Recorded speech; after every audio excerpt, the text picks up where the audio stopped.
આજે આપણે મોણવેલ ગામમાં સખરેલિયા સાહેબની રસિકભાઈ સખરેલિયા સાહેબની ફાર્મની મુલાકાતે આવ્યા છે. તો એમનું ફાર્મ સંભાળતા જે આ ભાઈ છે એ આપણને આ પ્રવાહી નાનજીભાઈ આ પ્રવાહી કઈ રીતે બને એની આપણે થોડીક માહિતી આપશે. એમાં જો અત્યારે અમારા ફ્લાવરિંગનો સ્પોટ ચાલે બરાબર, એમાં 5 કિલો ઉઘાણી પાણીમાં ઉગાડેલી છે.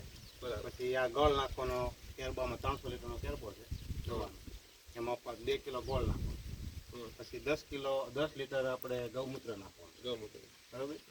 એ તારે મિક્સ કરી અને પછી અમે છંટકાવ કરી.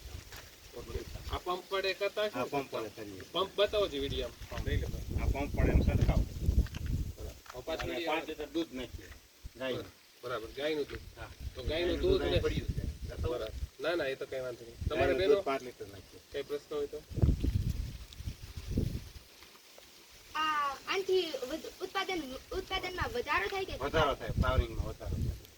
બરાબર. ઉત્પાદન બાકી ઘણા કહેતા હોય કે જંતુનાશક ન છાંટીએ તો ઉત્પાદન ન આવે. જંતુનાશક છતાંય જ જંતુનાશક કોઈ દી ન છતાંય ઓર્ગેનિક જ બધી ખેતી કરે. અમારે બધું ઓર્ગેનિક જ, ટોટલ વસ્તુ ઓર્ગેનિક.